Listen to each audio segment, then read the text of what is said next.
Welcome, everyone. Thank you. We're really in for a real treat. His topic really touches my heart. If I can just spend 1 or 2 minutes explaining why, I appreciate your patience. First of all, many people don't understand what prophecy even is. And I'm going to give you an example, something being in yeshivas my whole life, I never had a problem learning Navi, learning the 5 books of Moses. And I recently was at a class, and I heard this as a rumor, that certain people don't learn Navi. And a teacher, a very advanced Kollel student, announced to his students that he doesn't learn Navi. His teacher told him not to learn Navi, because if he couldn't understand certain things, that he should stay far away from it. The truth is, if you're learning in yeshiva, and you're learning Gemara, so how can you not come across psukim of the 5 books? Of course you're going to. And you're going to come across many psukim in the writings and the prophets. And you have to understand them. You can't understand the pshat in the Gemara. You can't understand the sugya. You can't understand the outcome, or even halacha l'maisa, without understanding the basic ideas behind prophecy. So the group that I learned with in the morning, we're actually learning the Rambam's Hakdama L'Perusha Mishnayos on prophecies, the 2nd chapter, and we're getting a bit like we're sinking our teeth into what prophecy really is. But the other reason why it's very important is because we're living it. If you're living in Israel, I guess anywhere in the world, and you open up the newspaper and you see Israel on the headlines, you're living with prophecy in your midst. And I chose 3 very short verses just to show you that there are certain prophecies that are extremely relevant. And first of all, they're maybe because they're more dear to my heart. But what I see happening in the world, and I'm sure that our speaker tonight is going to speak about it, to mention it, not only are hopefully the lost tribes coming back, and there's much to be said about that, and I'm going to leave that to Rabbi Harry, but there's so many Gentiles who are being awoken and are leaving the church in droves. Probably is going to happen with Islam as well. In chapter 53 of Isaiah, very famous chapter, the nations declare, "Who would believe what we have heard? From whom has the arm of Hashem been revealed?" If you don't see the Jewish people returning and in the headlines, for good or for bad, Mi ha'amin lishma'atenu uzro Hashem amin niglata.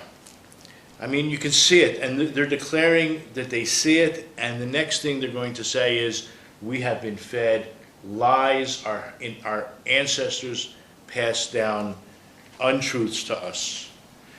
And as a result, if you look in Zechariah 8, chapter 8, verse, I believe it's 23, thus says Hashem, Master of Legions, in those days it will happen that 10 men of all the different languages of the nations will take hold.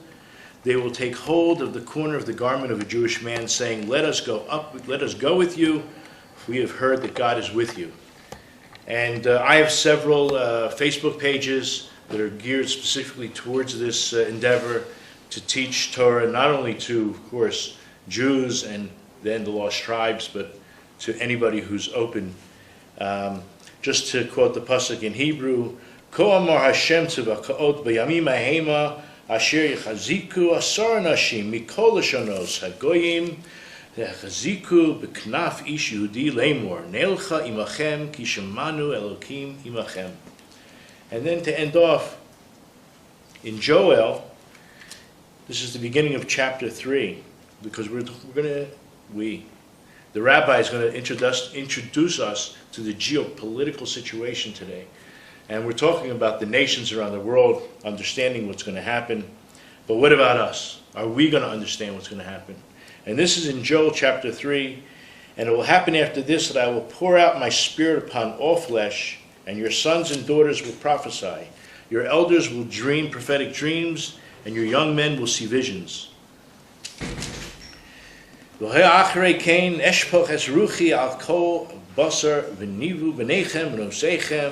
Ziknechem, Chalmois, Yichalmon, Bechurechem, Chezionos, Yiru.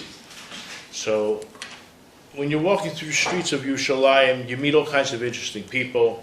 If you go to the Batei Midrashos, you meet even more interesting people, all kinds of people. And there's somebody that I keep running into in my neighborhood, and I've engaged Harry in many conversations, and I think we're on the same page in a lot of ways, and we associate with the same teachers and rabbis, and I think you'll be very happy, and B'ezrat Hashem will have time at the end for questions and answers. And just to remind you to turn off your cell phones. Without any further ado, Harry Rozenberg. Thank you.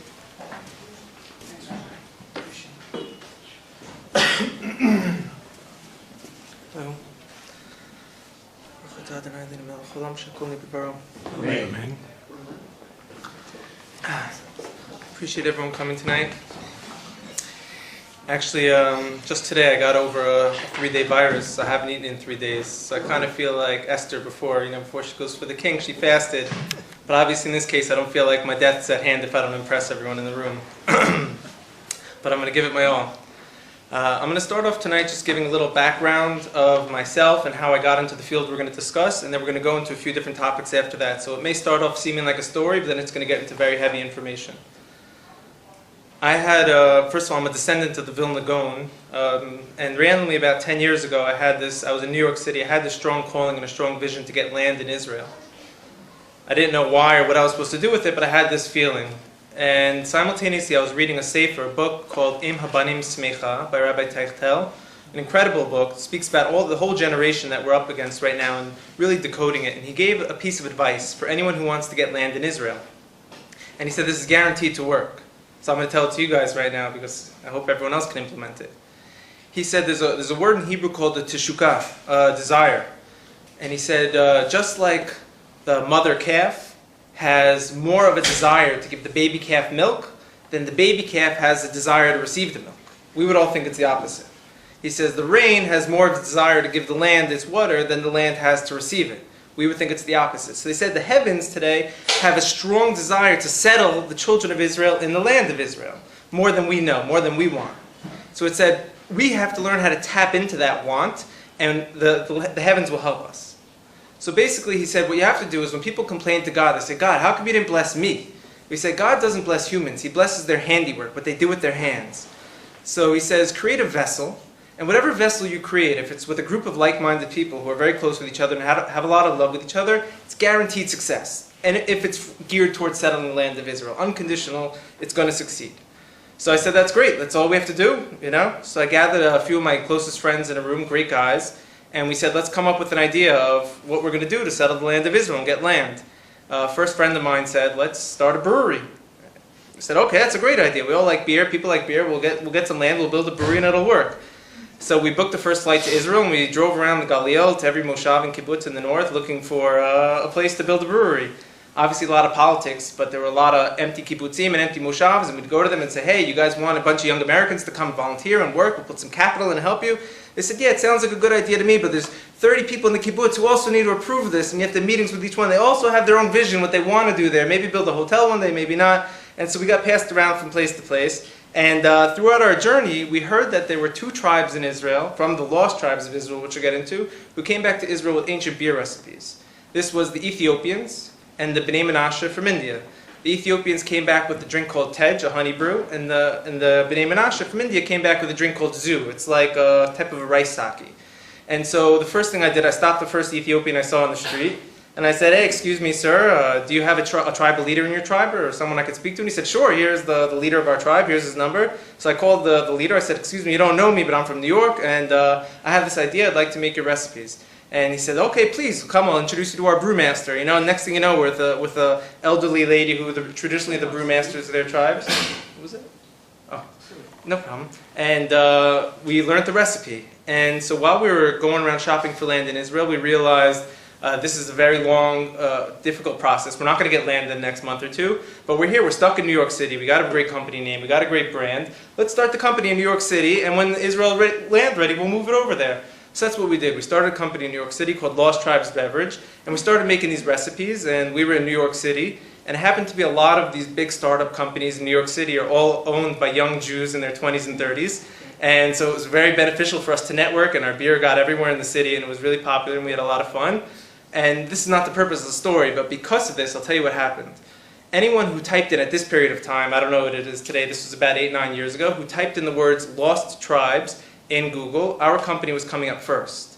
And all of a sudden, we started getting emails from around the world from people saying, hey, we're from the lost tribes of Israel. From India, from Africa, from Afghanistan, Japan, you name it. It was coming in like every day from all, and I said, this is crazy, what's going on? Because I was in yeshiva, I was a student, I was studying Torah, I had no clue what anyone was talking about. I thought the only remnants of the people of Israel were the Jewish people. So who were these people, the lost tribes of Israel? So I said I needed to do a little research. So the first thing I did is I ordered all the books on Amazon that dealt with the topic. I got a little more interested, I started calling professors, emailing people, reaching out, really getting to know the subject.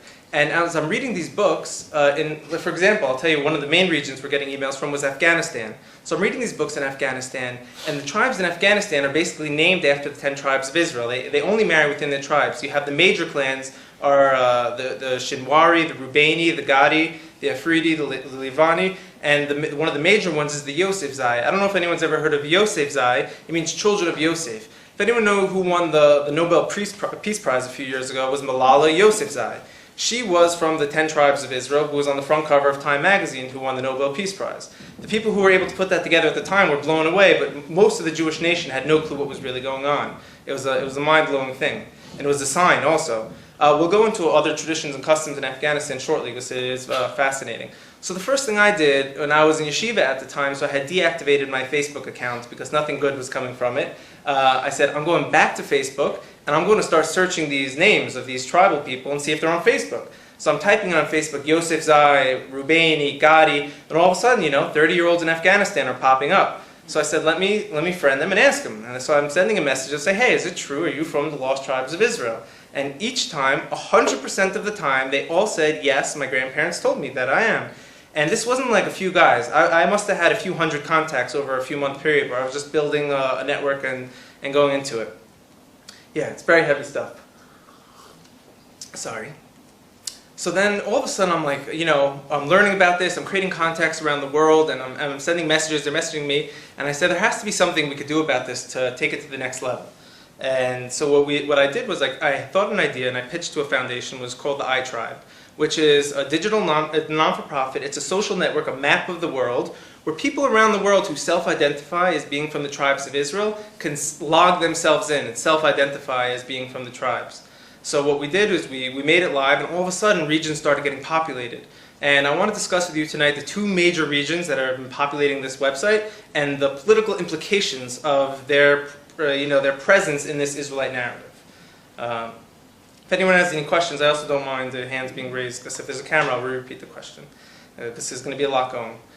So what we did is we created this website, and when people started registering, they started uploading their information, their content, so we were learning about them as well. So for example, in Afghanistan, the Pashtuns, that's what they're called, they've been living there for exactly about 2,600 years, that's where they date them. Just about 100 years the tribes of Israel go into exile. The tribes went into the exile 722 before the Common Era. And then the Afghanistan people founded around the year 600 something in Afghanistan. And we know the tribes were exiled to the Far East. Now, besides just their names, they have a lot of other traditions, like they do circumcision on the 8th day, unlike other people around them. They eventually were forced converted to Islam, but they hold their own code called Pashtunwali, which is, if you Google Pashtunwali, you learn. It's basically the code of the law of Moses, which is the written law without the oral law softening it.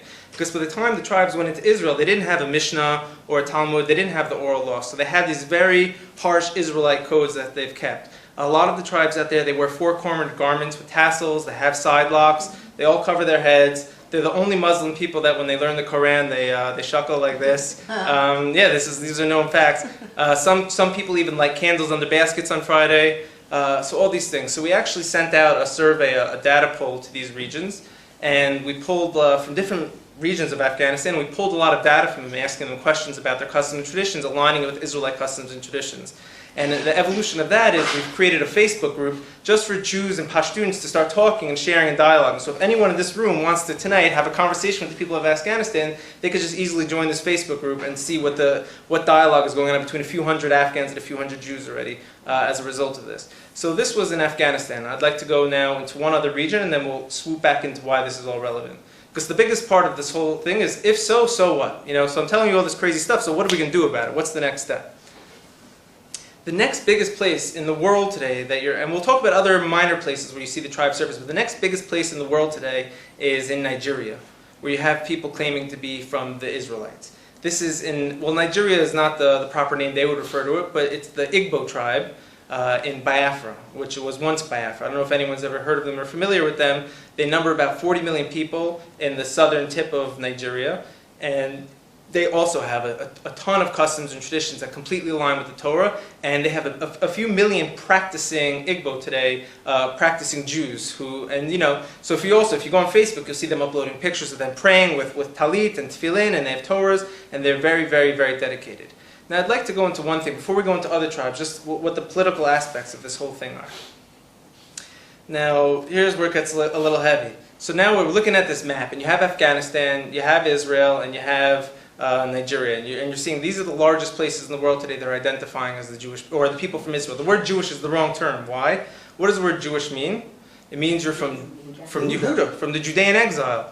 The first time you really see it used is with Mordechai and Esther. We refer to Mordechai Ish Yemini. We refer to in the beginning of the Megillah, which means a man from Benjamin. But he's also referred to as Yehudi Ish. So he was from Benjamin, but they classified him as Yehuda because we say the tribes of Yehuda are compiled by Benjamin, Levi, and Judah. So this is why we call Jewish. So when we refer to these people in Afghanistan and Nigeria, someone says, are they Jewish? Can you count them in a minion? For now, we don't have to get religious because this is a family. If you find that you have a long-lost cousin on the other side of the world, you didn't get in touch, the first thing you ask is, how many times a day are you praying? No, you say, are you okay? Do you have food? Do you have what you need? That's the first logical approach. So now that we have these tribes surfacing, that's the approach we're going to take as well. So now I want to say something really interesting, which most people don't notice. In Afghanistan, they're destabilized. They have, I don't know if the kind of people in this room are familiar with the politics of what happened there in the last 40, 50 years, but Afghanistan was once a little bit larger than it is now, and the British came in and drew a line, basically right down the middle of it, called the Durand Line. And there's Pashtuns living on both sides of this line, and it destabilized the region. A lot of them are in refugee camps, growing up very impoverished, and then you have Saudi funds coming in and radicalizing them into radical Islam. But the older tribal elders are very upset about this because they say, well, this is not our way of practicing. They call themselves Bani Israel. If you Google the words Bani Israel, only one people come up, that's them. That's what they refer to themselves. They say, this is not us. We need to be rebuilt up again. But right now we can't because we've been thrown into this place called Pakistan, which is not our homeland, and we're not ruling over ourselves anymore, and we have no rights anymore. This happened. This line that they drew, which destabilized the whole entire region, happened within 3 or 4 months of the British coming to Israel and drawing the green line right up the middle here. Within 3 or 4 months. So all of a sudden, my brain works with the neurological pathways. I start making connections. I say, wait a minute, okay.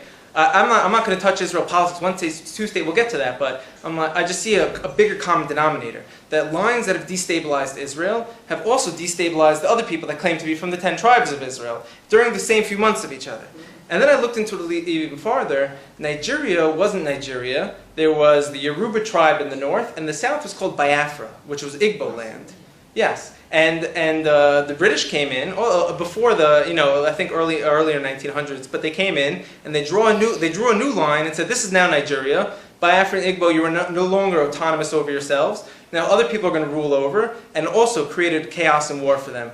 In the 1960s, the Igbo tried to go independent. They tried to become an independent state again. And there was actually a genocide, a Holocaust. Most people don't talk about this Holocaust. But there was an actual Holocaust against them where millions and millions of people were killed and starved. And I believe this is not a secret, but it's not publicly spoken about, that Israel was the one that came and broke that blockade against the Igbo. They came with their jets and they brought, I don't know the details of the military operation, but they were the ones who broke the blockade on them. They brought them food and etc. and helped save them. Now today, the Igbo are again trying to go independent. They are trying to become an independent nation again in Biafra, and it's a very strong movement, and it looks like it probably will happen. the leader of the Free Biafra movement today shows up to all his events. When he has to go to court for treason and stuff, he shows up with a tallis on his head, a four-corner tallis with strings. This is not, I'm not making this up. Everyone, I always appreciate, people go to Google and Google what I'm saying, because the internet's full of the information that you can cross-check and make sure this is not a hocus-pocus conspiracy theory. And so now we have a bigger scenario. I say 3 places that the British drew lines, that they destabilized, are all claiming to be from the people of Israel, and are now locking arms and creating a common voice between themselves. And there's power in that. So all of a sudden, when people come to me and they start talking about one state, 2-state solutions, I said, you have the totally wrong context right now. You don't have no clue what's really going on in the bigger picture. Because it's not about Israel, 1-state, 2-state. It's about lines that third-party people came and drew and created instability. Now, I personally, I have no problem with Arabs or Muslims. I hang out with them all the time when I see them in the street. I feel, high-fiving, I have friends. That's not the issue. The people can get along. But when you put leaders with jobs who need high salaries in charge of lines that someone else drew, that's going to create a whole mechanism of instability. So what the future will look like, I'd like to begin to speak about that now, because this comes back to the if so, so what? If so what that you have 40 million people in Nigeria, or 25 million people in Afghanistan who all claim this. And I'll tell you one other very interesting thing before I go further into this, is that there's about, some people say higher numbers, I'm going to go conservative, about 30% of the Palestinians in Israel have Jewish blood. And yeah, they have Jewish blood. Not only that, the first prime ministers wrote about this of Israel. And the scary thing is a high percentage of terrorist attacks actually come from these people. So there's a few questions we could ask. How is that the case? And we say very clearly, first of all, we were taught when Israel became a state, a lot of these people reached out to rejoin the Jewish people and were denied. And this created a big resentment in them.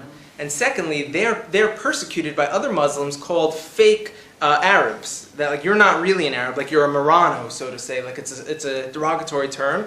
So psychologically, they don't fit in anywhere. So they're trying to fit in so hard in their Arab communities. They go to such extremes to do terrorist attacks here to show, no, look, we're not Jews. We hate Jews. Look, we're really you.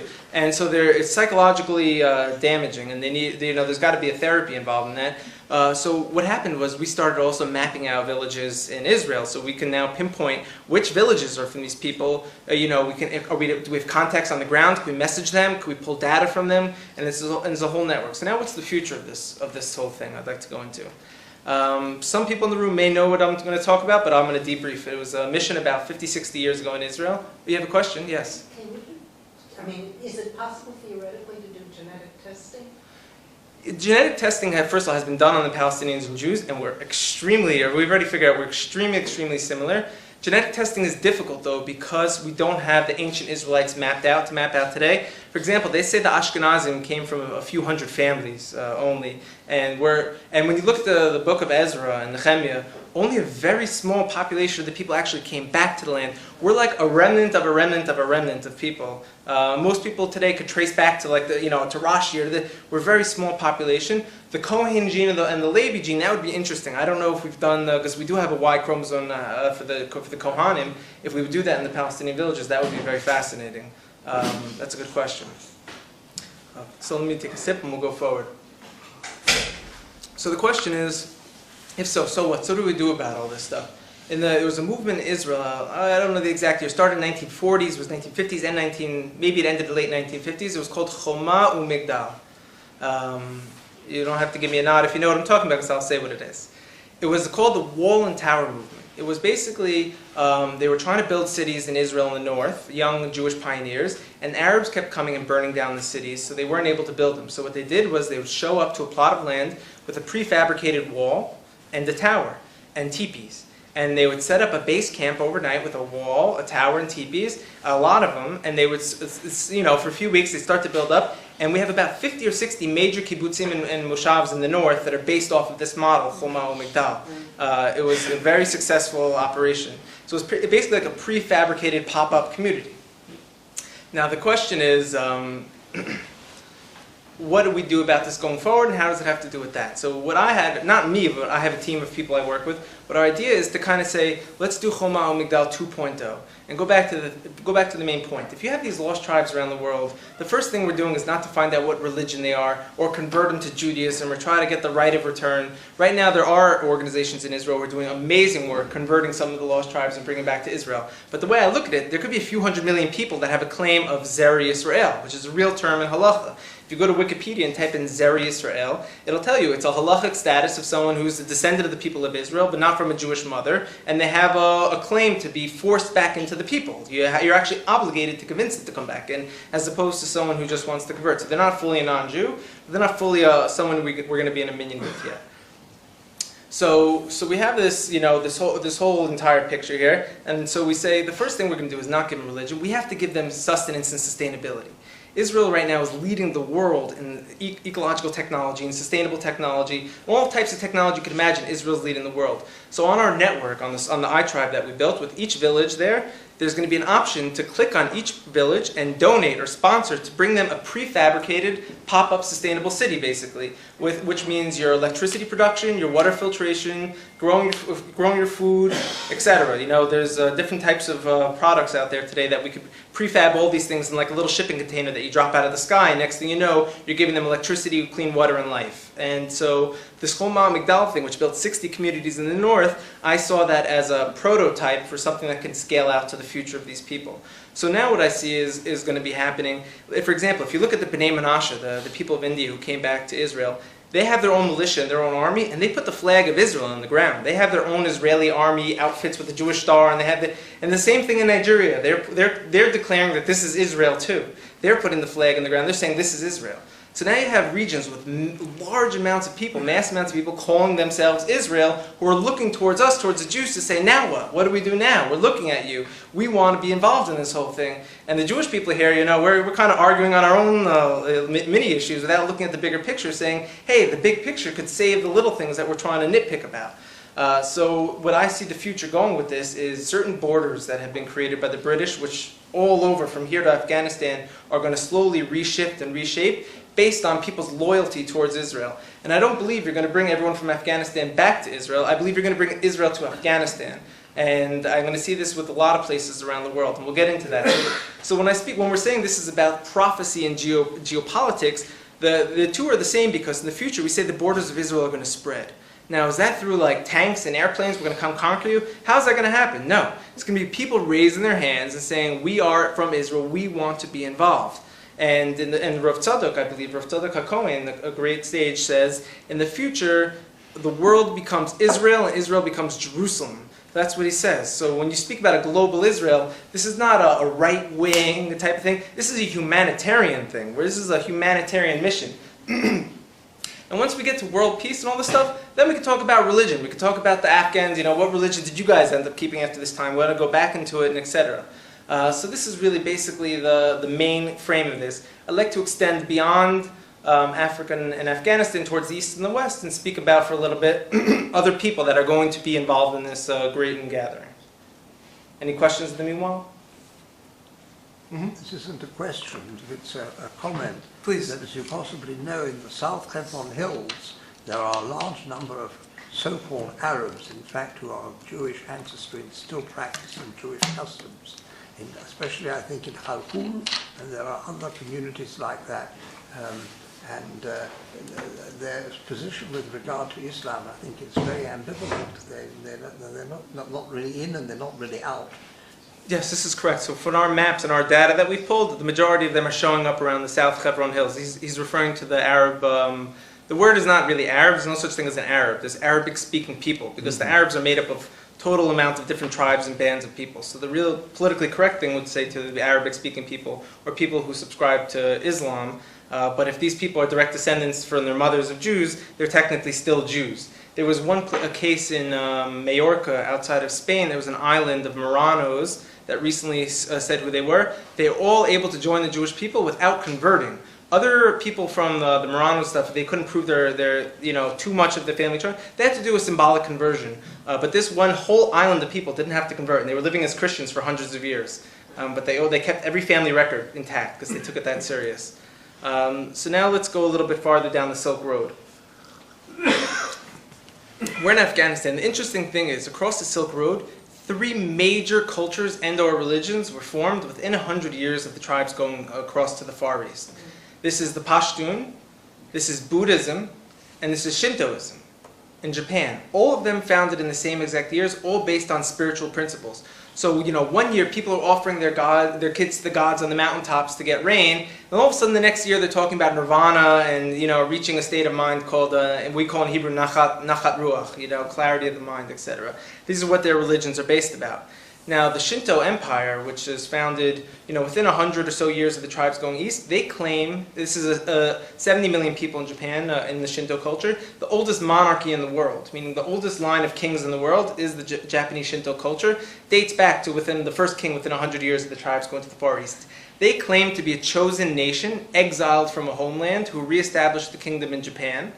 They have a holy temple that they have, their grand temple, on Mount Moriah, on their mountain in Japan, where they have 3 chambers to their temple. An outer chamber where people come and celebrate, an inner chamber where priests do sacrifices, and an inner chamber where they keep an ark on 4 poles with these golden birds on them, and they keep 3 things in their ark. And they have a festival where they take the ark out and they dance with it and they hold it by the poles. All the priests in Japan around this temple, they wear, instead of square, it's circle, phylactery-looking boxes, and they wear 4-cornered garments with tassels, and they blow these shofar horns every day. If anyone wants to go look at the Japanese alphabet, it looks nothing like Chinese or Mandarin or their neighbors. It very much resembles the Hebrew alphabet, on multiple layers, with many different examples. So these are just, we don't have a few hours to go into this, but I'm giving an overhead view of all this stuff. So the Japanese right now are also reaching out to the Jewish people and asking to be involved. I'll tell you a great little story right in here. It's a super story. So one time I'm on Twitter, trying to find Japanese people and talk to them, make all these relationships, and I found someone who was from the royal family, somewhat descended from the royal family, and he was really posting a lot of stuff about this. So I said, hey, let me connect to him and be friends with him. And he said he wants to come to Israel. I didn't know who he was really. He said he wants to come to Israel and take a tour. I said, I'll show you around, no problem. And he said, fine, I'll meet you in the airport. And he said, okay. This was a few weeks before. He said, what's the itinerary? What can we map out the days? And only did I learn after, the Japanese people are all very meticulous about itineraries. They like to know what they're doing very much in advance. This is not an insult to them, it's just the way they are. They're much better in life if I lived that way. So I said, that's not the way it always works in Israel. I said, you just kind of have to show up, and Israel has an agenda for you. We're going to just figure it out. And he said, okay, he came, he met me in the airport, a young Japanese guy my age. We became friends. Where were we going to sleep this night? Wasn't sure. We figured it out, and it ended up working out. We stayed by this researcher's house, this rabbi. We made it around. Then it came time for Shabbos. It's Friday afternoon.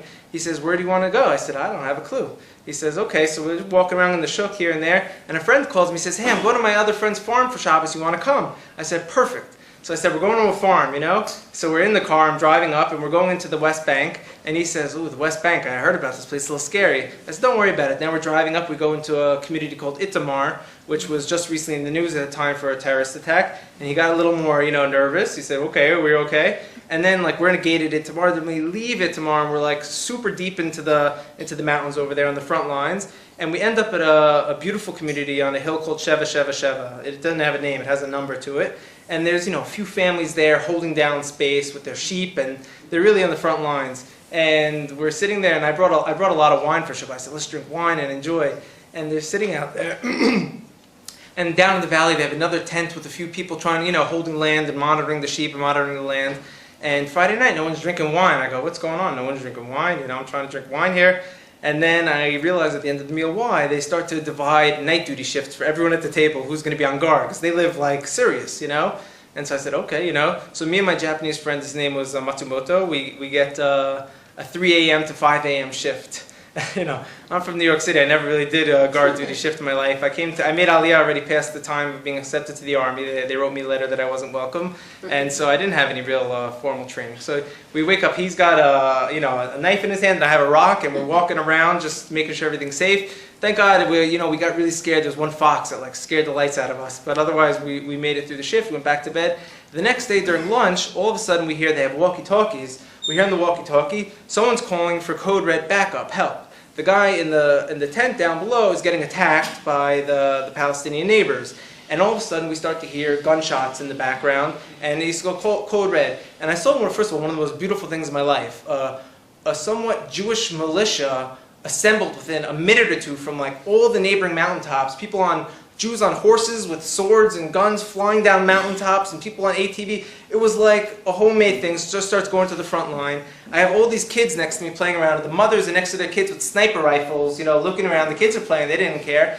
And all of a sudden, there's a fire that gets lit. The Palestinians lit a fire, and it starts coming towards the kids and the houses. It starts coming up the mountain very rapidly. So they started to go into the next level preparations. They had these shovels that you smack and put out the fire. So they hand everyone shovels, and they go. And the IDF eventually ends up coming, and they work together with the Jews in the region to help put out the fire.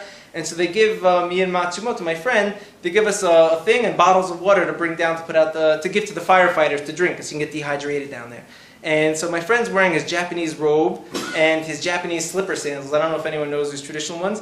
And it's like a steep mountain to go. He was hopping down that thing like a ninja. I couldn't believe it. I'm like, I'm like uchikanowing. I'm like trying to get down. He was like trained for it. He's hopping down. Finally we get down. I see this Japanese guy's giving water to the soldiers. We ended up putting out the fire, and the day went by. And that was really the whole basic story. Shabbat went. So I come back to that community a few years later and to visit them again, and they say, we have to tell you something. Before that incident and after that incident, there was nothing like that ever happened.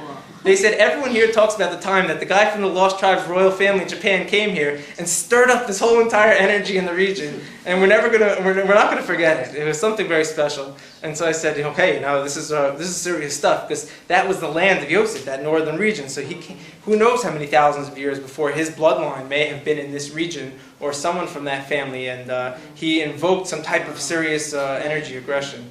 Right. I have awesome stories like this. We haven't really ever told them yet, so this is the first time really relating this. So I'm happy you guys enjoyed it. Yes, you have a question? No, it's not a question, it's Please. another comment. As you possibly know, in spite of the fact that the Japanese committed the most appalling atrocities against the Chinese, Yes. as regards the Jews, they were on the whole very liberal.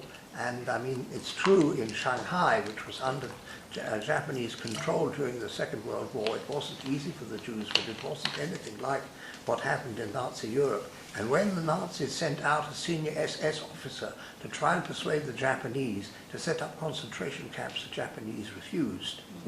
That's interesting, yeah. You are right about some atrocities, and you're also right about they were very kind to Jews. I would like to just mention that the tribes of Israel, when they left Israel, they were called Ovdei Avodah Zarah. They were idol worshippers as well. And the tribes of Israel in the north weren't the most righteous people. They were, they separated from the Holy Temple. They were serving the golden calf in the north. There may have been murder and bloodshed. So we don't know. We had, Rabbi Yehuda Nasi. We had these sages. We had Rabbi Akiva. We had great, great sages that kept us alive during the exile, who held on to the Torah. The Torah kept us alive. When the tribes of Israel scattered, they didn't have the light of the Torah that we had. There's different reasons why. There's different levels of exile. There was a spiritual exile and physical exile. We went into more of a physical exile. They went more into a spiritual exile, because our light of the Torah has yet to diminish. Thank God. We could trace from today every single rabbi, that's what smicha, every single rabbi all the way to Moses, we could trace every single generation, every single rabbi who is in this path, in this line. If there's one other group of humans today that could do that, believe you me, we would be the first people to study that line and read every work that they had to say and see how it matched up with ours. But so till date, we're the only people who have that known line.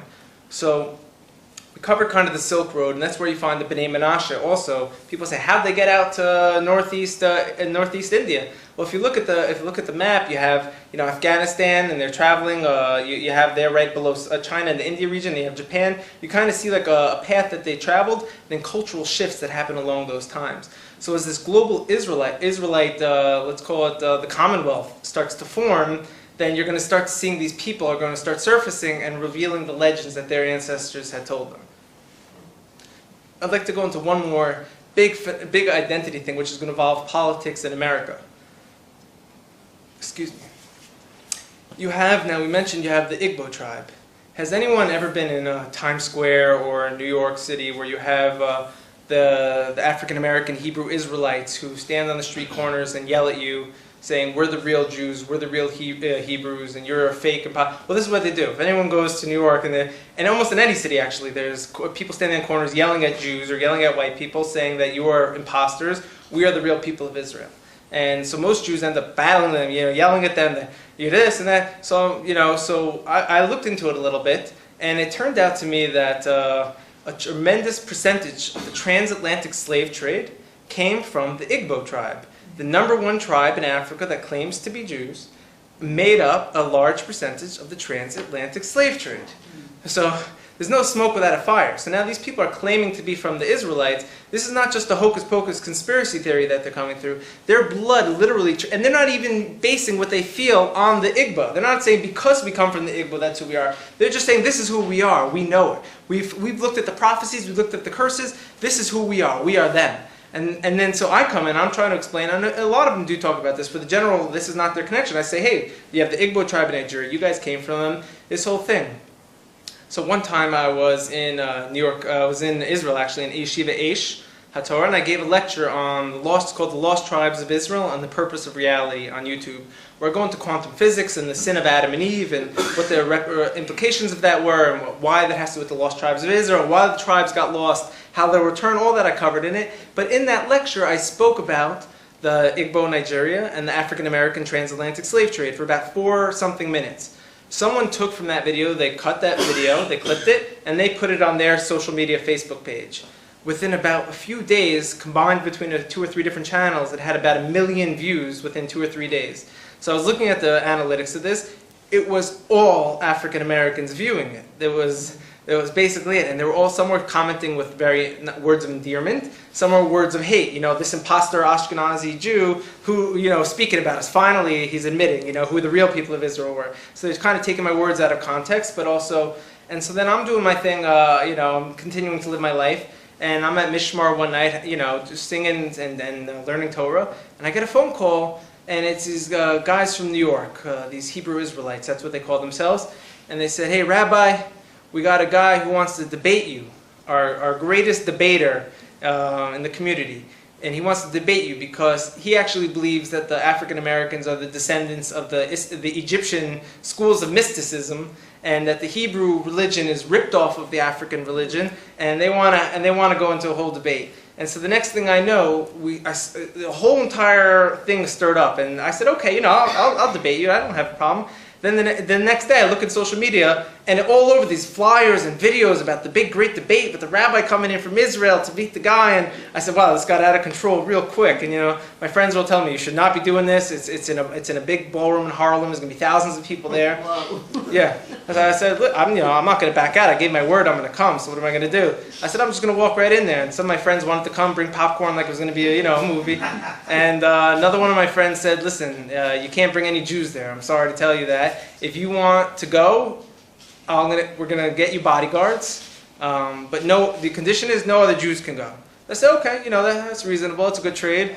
So I got a few bodyguards, which I don't know if I would have ended up needing it or not, but at the end of the day, I feel like it was good to have. And there was no other Jews there, and I'm in a big ballroom with 1,000 something. Half the people hated me and were angry at me. A few of them loved me because I was verifying their story, and there's people looking to make peace and etc. And so basically I'm not going to have time to speak into this now, it's another lecture we'll get to, but I was able to go into a much deeper level of the mysticism of ancient Egypt and the mysticism of Israel, and showing how that school of mysticism existed way before the Egyptians. This is from the time of Adam through Noah and his children Shem ve'Aver, and showing how the people of Israel were free sourcing, basically opening up spirituality for the world, as opposed to Egypt kept it in a tier system where you had the God ruling over the man. And I really gave it to them hard, and I really put it into perspective. And from there was a great unity I felt between myself and these communities around America, which is a tremendous amount of them, they call Hebrew Israelites, of now practicing Hebrews, of the descendants of the transatlantic slave trade. And it's not just people, this is very high profile celebrities and leaders who are taking this upon themselves and getting involved in this. So as far as America goes, what you're going to see is a tremendous resurfacing of a Jewish identity, but it's going to be a lot of work to see how we're going to come together and unify. Very, very interesting. I'd like to just deepen on that subject for a second. So there was in 1960s, there was a community in America who took on this. This is already old. This is the early 1900s they started talking about this. A lady can, they never stopped talking about this because people who were getting beaten on these farms, these slave farms, were probably telling their grandchildren, hey, we're from the people of Israel. If you look at the names, first of all, they kept meticulous records, the slave ships. They kept great records of people's names and etc. Almost all the Igbo names had the word Yah in it, you know. And yeah, I looked at the list and I said, wow, this is crazy. They all had the word Yah in it, you know. And so when this is what they're telling the grandkids. In the 1960s, there was a community in Chicago who said, one of their leaders said, I had a vision, I'm taking my community of Israelites and we're getting out of here and we're going to Israel.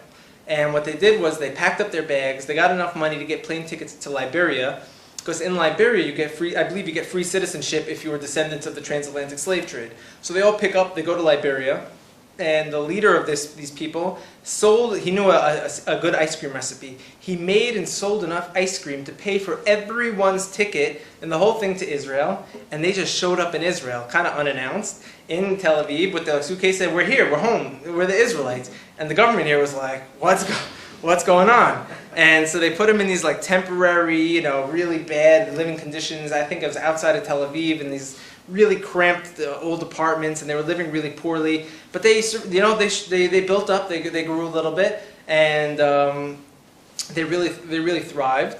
And then they ended up networking. They're good at it. They struck a deal with the mayor down in the Negev by Dimona to get a big plot of land and to create their own village.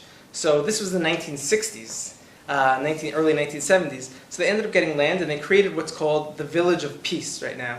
Or if you go on Waze, I think it's Kfar HaIvrim or Kihilat Ivrim, like the village of Hebrews. And it takes you right to them. And they're actually one of the most beautiful communities I've ever seen in my entire life, as far as the whole entire community takes care of one another. There's no alcohol, there's no drugs, there's no poverty, they don't lock their doors, everyone's a vegan, they have their own birthing centers. I mean, maybe if you guys have a beer on the side, you know, I'm not judging. There's polygamy. Well, they serve in the army. There's polygamy there. Yes, there's polygamy. Hey, you know, I'm not judging that. There's some of our greatest ancestors that we pray to every day. They practice polygamy also. So, like I said, people come from different regions, different customs. The Gezerah, the rule that there shouldn't be polygamy anymore, was placed on a certain segment of the people of Israel and not the whole. But I agree. I think Adam and Eve is a big, you know, that like duality, the soul. So I hope we could return to the Adam and Eve scenario and rectify that. So as far as polygamy, first of all, they had a lot more women than guys. I don't know if they're polygamy, who they would marry at the time. I don't know if Ashkenazi Jews in yeshiva were going to send their bachrim down there to marry their girls. One day I hope there will be a united nation. Accepted Jews? Huh? Are they accepted Jews? So politically, I don't believe they are. They consider themselves from the Hebrews. Call themselves the Black Hebrews. Yeah, that's the black. I mean, the word black is not because some of them, you know, the Mishnah actually says in the Gaim, I think the second parak, first Mishnah, it says the people of Israel were not white, and it says they were not black, but it says they were boxwood. What boxwood is, I don't know, you know. So some people in Nigeria look more boxwood than I look boxwood. I always explain how we got white. We don't know. It could have been King David, they say, was a redhead, and he had Moabite blood in him, maybe from Ruth, and they're from Sodom and you know. We don't know the genetics of the whole ancient people of Israel, how white snuck into it and which bloodline survived, and when Uncle is converted, was he white and are we the descendants of him? But the most important thing, the color doesn't matter, and I promise you the people of Dimona also would agree with me on that, because they invite me down there and treat me very kindly, as an equal, as a brother. And that's not, you know, and there's a new generation being born. It always takes a generation to filter out and re-identify and how they're going to move forward. And so what I see them as a beautiful example of what the African American communities in America could look up to for what their future will be. Because right now the African American community in America is in a tremendous state of, I don't know if use the word impoverishment, but they still feel like they're in warfare. That they're being persecuted, attacked, and from all different levels and angles. Whether it's right or wrong, we can't judge them because they were taken from their homeland on ships and they have to start their life over and be equals to everyone else. And there's all this type of discrimination. So back to the main picture, and there's one other region. Back to the main picture, I'm painting for you little by little because we can't cover this in 40 minutes. This really needs I actually have a course on this, an online course. I'll give you information at the end. It's losttribes.education, www.losttribes.education. We can go through a whole entire course on this and learn all about it. But in South America also, in Portugal, you have about 7 million plus people who are descendants of the Anusim, of the Moranos, from the Spanish Inquisition. So we've spread to 4 corners of the earth. It's official. It's already happened. So the question is, if so, so what? What do we do about it going forward? And what I'd like to present as my solution is this platform, the iTribe, where we're actually going to map everyone out, identify who's who, figure out what resources they need, and deliver them directly to those people without middleman organizations. Because right now there's a lot of middlemen between everyone in this room and the lost tribes of Israel. Think about it. If someone said to you, we have the B'nai Menashe return to Israel, it's really cool. If I said to anyone in this room, can you point to a map and show me where their village was? Or do you have one person in that village you could talk to and ask a question? I don't think anyone could say yes. Maybe you could say Mizraim, Manipur. Can you show me their village? We don't know.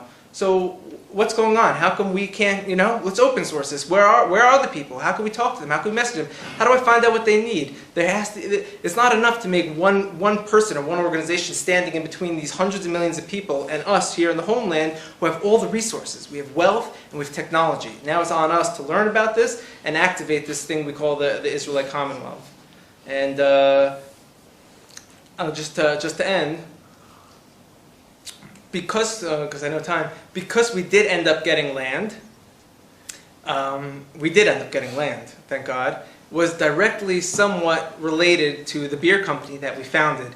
It's a whole story that we'll need another hour for how it happened, but literally that vessel that we created, because we created that beer company, that was directly responsible for leading to the series of events that ended up getting us a huge chunk of land in the north, in the lower Galil.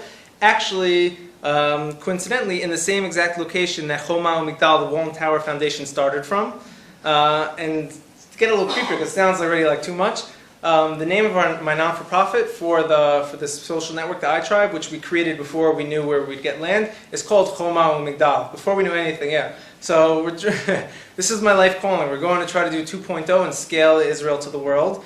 And everyone here is definitely invited to come visit us up north on our land. And I hope to, at the end, to collect everyone's email addresses and to follow up. And if you'd like to learn more about this, you can go to the website, www.losttribes.education. And I'd like to just take a minute before I wrap it up, if anyone has any questions. I know a few people asked their questions, but you may have got it out. Is the heavy stuff? Yeah. Oh, sure. You may mention that some of the Palestinians have Jewish blood. There's a Jewish bloodline, the Christians as well. How about there's so many Muslims in the world, and when Muhammad went into villages, people also either killed them or they were converted. So is there any kind of research that was done that identifies that a certain percentage of the Muslims in the world, or even the Christians in the world, could really have Jewish backgrounds? Right. So right now, the only thing we have is people self-testifying. And your question was, we're talking about the hidden Palestinian Muslim Jews that are Arabs now in Israel. How many people of the Muslim population around the world were once another religion, maybe Jewish, before they were forced to convert by the Muslim Crusades? And the answer is really all we have now. We don't want to be speculators and say, hey, you guys look like the lost tribes. We want to say who is saying they are the lost tribes, right? Who's coming out and saying it? So besides Afghanistan and the Muslims of Kashmir, you don't really have such large groups of people saying that. Except I did once hear that the family of the Saudi family, a lot of people there were once Jews, not from the lost tribes. And Yemen, I also heard that there was a lot of the Muslim families of Yemen were once Jews. But that's speculation. Yes? There's other factors also Please. involved. For instance, when you put so much emphasis on Afghanistan, history has showed us that a lot of the Jews in Mashhad in Iran were forced conversions or had to practice Judaism secretly, and a lot of them moved to Afghanistan. Definitely. So we see a lot of the artifacts that they used, it wasn't a lost tribe, but it was the tradition just moving from one city to another city, or one country to another area. This is a great question. I come from Queens, New York, in a neighborhood that hosted the only Afghan Orthodox Jewish synagogue in America, and I would pray there regularly. It was just a coincidence that I was down the block from them. And when I started learning about this Lost Tribe stuff, I spoke to them about it, and they said, yes, 100%. We knew about our Pashtun Lost Tribes neighbors. They were so nice to us, and we had trades, and they called each other, brothers from the same family. And so actually one day I brought from the Voice of Afghanistan TV station, I brought reporters to that synagogue, and they interviewed them, and they had a whole dialogue that they're coming back together, and they broadcasted it on cable TV in Afghanistan, showing, look, our Jewish brothers from Afghanistan didn't forget us. They're still, so there was a separation between who the Jews were and who the 10 tribes were in Afghanistan all throughout the whole time. And even with the Afghans, they had the 10 tribes, and the royal family of Afghanistan, which ruled for a long time, was not from the 10 tribes. They were the family of Benjamin. And the 10 tribes wanted them to rule over them because their rulers claimed descent from Melech Shaul, from King Saul. And so I'm actually friends with some of the descendants of the royal family. They're in exile in America right now, very vocal about who they are. And there was a whole coup with American politics, and the royal family was, they had to flee. So there is, like you said, there's going to be more information to be clarified on that. That's a good question. Yeah. Great presentation.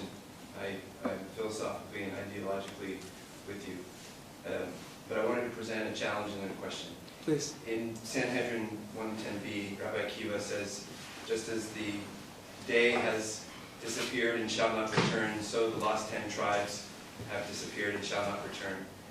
That's question one. How would you address Rabbi Akiva if you were sitting in the room? The second question is, if you had $20 million, and hypothetically, you could help a Kohen who was tricked by a lost tribe in China and lost $1 million,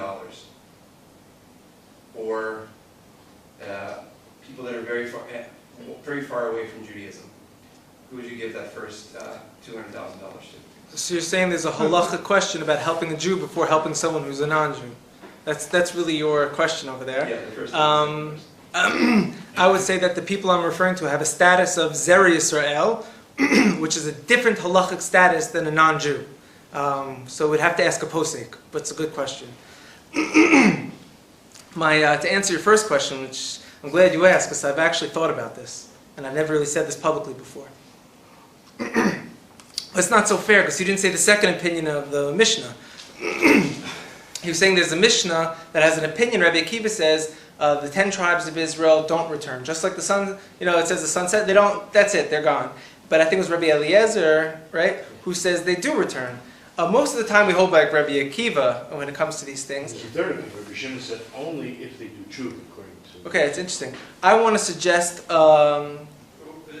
question, is that saying returning to here, like the land, or is that returning to the fold? Ooh, as it were? so here I'm saying... If they're setting up shop and staying Yeah. locally and saying this is now part of Israel. So according to the opinion that they return to their religion and their faith. According to the opinion that they don't return, they're not returning geographically, but they're staying where they were. And that's the context that each one was speaking in. This is a teretz that I thought of, an answer that I thought of a year or two ago that I don't know if it's the right or wrong, but according to Gemara logic, it could work. Yeah, It works out because Rabbi Akiva basically said, well, the question was, how can Rabbi Akiva say such a thing if the prophecy says they're coming back? And he says, because they already did return. Right. So those few that returned with Jeremiah, whereas the rest would be in your category. There's also one verse, which is an amazing verse. I don't have it offhand right now, but I could, if everyone wants to follow up with me. It says where the lost tribes were, I think, Chabor and these regions, which are, we could say in Afghanistan. The end of the verse says, until this day. So it says these tribes were exiled until this day. Now we all know in this room what until this day means in the Torah. I mean, still today, Hayom, this is still they are there. So we don't know if they're going to leave. This could be that somewhere they stay and they have global Israel. I want to be able to take a high-speed train to Kabul for a business meeting and back in the same day to tuck my kids in. I don't think that's far-fetched. You had a question? Or you're just stretching? No peer pressure. Yeah. Two questions. Are you in touch with Tzvi Sinai about the Jewish roots of Palestinians? The second question is, you outlined an amazing vision, which is different than the current political visions. Are you in touch with the Foreign Ministry and the Sukhnut, for example? What is their take? So I have been in touch with Tzvi Sinai. I tried to reach out to every single professor in the whole industry to learn He's about. not a professor. Yeah, he self-identified. He became if you can. He's a I say researcher. anyone who does research and does what he did, write a few books, I'll give him kavod and throw the name out there. But I guess you're right. I don't know who gets what degrees. And he basically wrote a book saying, "Brother shall not lift sword against brother," which was about all the Jewish families and clans in Israel who identify the Muslim ones who identify as Jews, their history, where they were. And actually, I looked at my map. His theory is right. A lot of them create this line down the middle on the mountains, and it shows after a long time they fled to the mountaintops. It was actually interesting also in the Tanakh, there's a verse that says, not all of the people were exiled from the land. There was a remnant that stayed to be the caretakers of the vines and the grape caretakers. Now, one of the main families in the village of Yatta, which obviously we've had terrorists come through, is I think the Mahmura clan, which means winemakers. What Muslim is going to be the winemaker family? It's haram, it's forbidden for Muslims to drink wine. So who were you when you were the winemaker? When was that? And they are the ones who identify. They're the ones under their floorboards, have old books with Hebrew in it, have slots in their doors for mezuzot, Jewish stars, etc. So and the second thing is regarding the foreign ministry, etc. What I do is still very low-key. It's not really out there known to the world yet. It's still a lot of work and infrastructure, but there has been interest from certain periphery people attached to certain ministries to learn about this, because Israel does have a Ministry of Diaspora branch that they haven't had so much success with, and they're still looking to see what's the next phase of keeping outreach with the people around the world who have this identity. So I have very serious political aspirations. I would like to take this to a very high political level where there's rulers and leaders from different nations congregating in Israel themed to creating a global Israel. Putting all, no games. This is Israel today is first of all, the biggest blessing in the world. The fact that we have Jewish people protecting us, in our own homeland, it makes me emotional every day. I can't even tell you how grateful I am for it. But where we are now has still not embraced the identity of being a prophetic people, of what has to happen in order to usher in an era of world peace. That's like a foreign concept to our identity. You don't open the newspaper every day and read, how are we getting closer to these prophecies, X, Y, Z. So I'd like to help bring that back to the fold. One sec. Yeah. I just got to you, so I'll go to you. Yeah. I don't know how deep your research is. I'd be interested to know, the breadth of it. But I'll give two suggestions, if I may. Mm-hmm. One is linguistics. Mm-hmm. There's linguistic professors who talk in written books about people and movement and areas, all based on linguistics. Right. One is Bar-Ilan professor, Bernard Spolsky, who's written more books than anybody else. And there was a book, I read a few books by a professor, I think it was Joseph Edelberg, about the Japanese language and the Hebrew language and how it passed from Israel to Japan and what evolutions it went through and etc.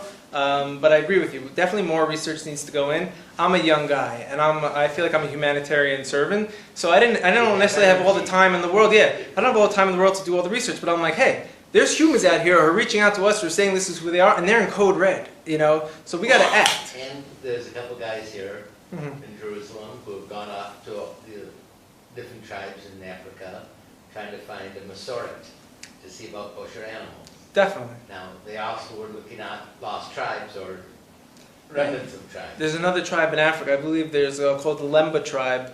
It's in South Africa, and when Israel became a state, they wrote a letter to Israel asking for the right of return, and everyone kind of laughed at them, you're trying to jump on the bandwagon, first world country, third world country.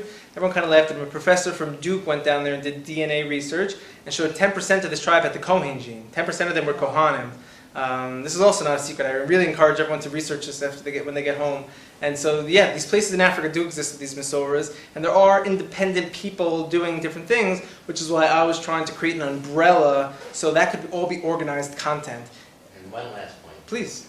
When people did move, for instance, the exile from Spain to Holland, from Holland they went to like Suriname and New Guinea and Papua New Guinea, they would call their areas on Jewish names. They called it Jewish Savannah, or they called the area the Carmel or the Golan. So sometimes the names came from abroad trying to replicate rather than from inside reaching out. That makes total sense. You see, I think it was in the Saudi desert, there's something Al-Yahud, like the desert Al-Yahud, where the Jewish desert was. So I definitely think we name names. They say Kandahar, even, where in Afghanistan is, where there's big mountains, or they say Kandahar, here is the mountain in Aramaic, Kandahar.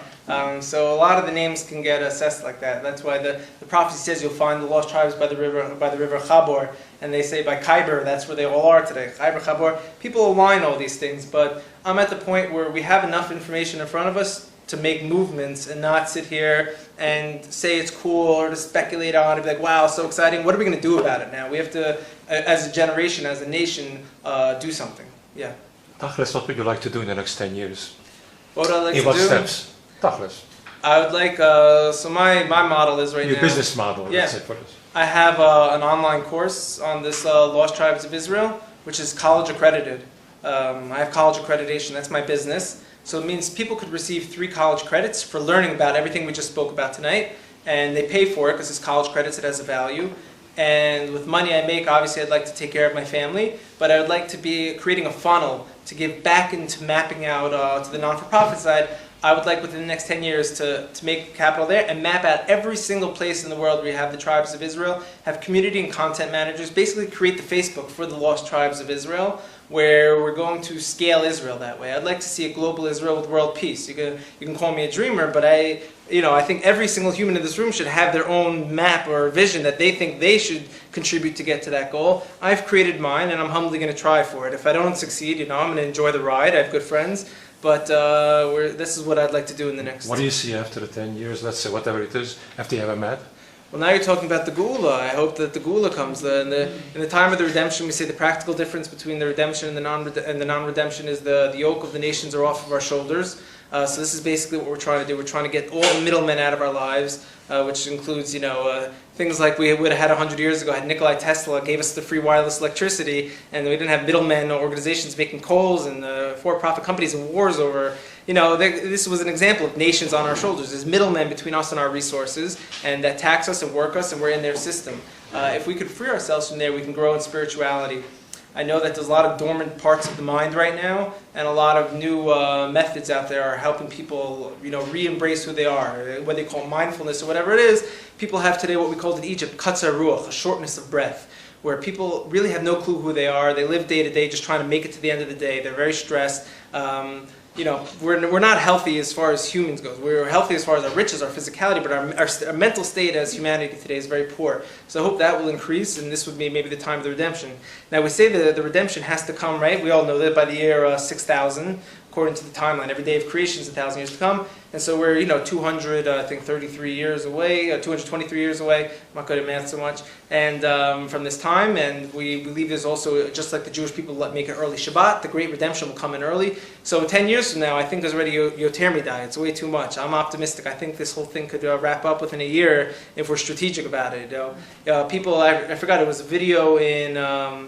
I think in 2012 or something. It was called Coney 2012. I don't know if anyone remembers it. It was about this African tyrant in Africa, and he was killing people, and some people had an idea how to save the village, and they made a video and a campaign and a call to action, and it got like 70 million views in like a day or two.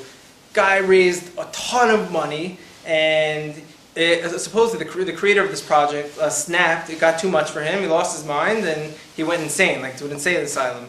But I said, wait a minute. I said, some young guy in California can have an idea to help save a village in Africa, could raise, can get all these millions of dollars, 70 million people to view it in a day or two. I said, the Geula can come, the redemption can come in a matter of days. It just depends how we package it and present it. And this, we need divine providence and the right team. But this is why I'm coming out here speaking to you guys tonight, and we're going to keep the voice alive for it. Yeah? You spoke mostly about a group of people that moving to Israel, and they identify as Jews and or have Jewish habits. You think that the trend of maybe single people that want to convert and return to Israel, but they don't have they are not born in a Jewish environment, but maybe have Jewish roots. You think that these two trends can be is the same trend, or are two different? No, the people who are converting with Jewish roots are, I think, a different category. First of all, we say a convert is not a convert.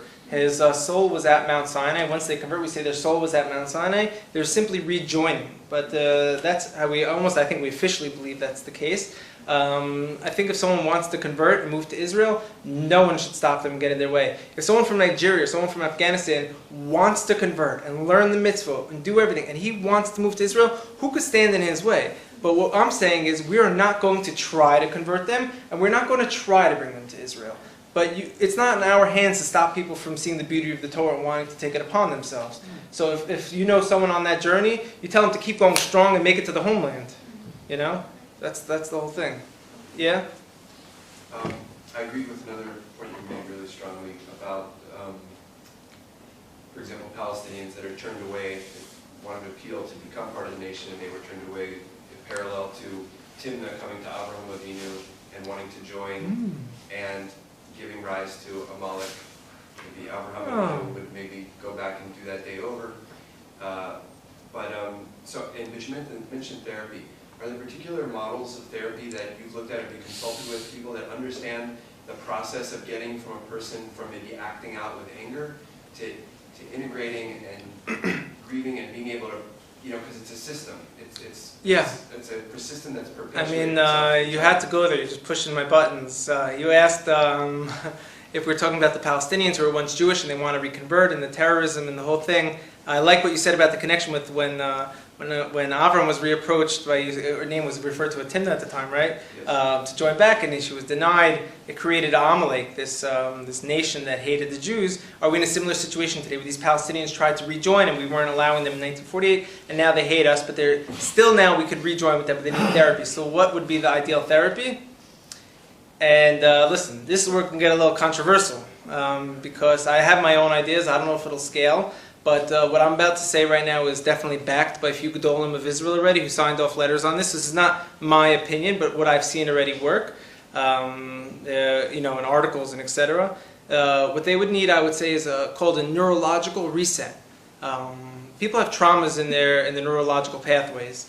For example, if there's a dog who bites someone when they're 4 years old, and now they're 14 years old and the dog barks, they're going to have a neurological stimulation for fear. So there is, I'll be specific about the names, there are certain plant medicines out there that actually people can take and within a day reset their neurological pathways and heal them from any pre-existing traumas, to kind of give someone a fresh start. The name of this medicine, which is practiced in the South America, would be called ayahuasca. You see many celebrities, high profile... Ibogaine is a medicine used to reset the neurological pathways for people with a heroin and opiate addiction.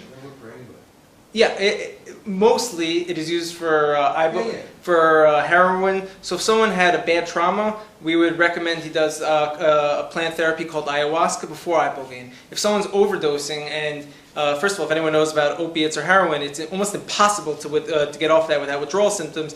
Like you mentioned, there's a plant called iboga, which comes from the Gibon region of Africa. If you take that, same day you can walk away without clean from heroin, without any withdrawal symptoms, etc.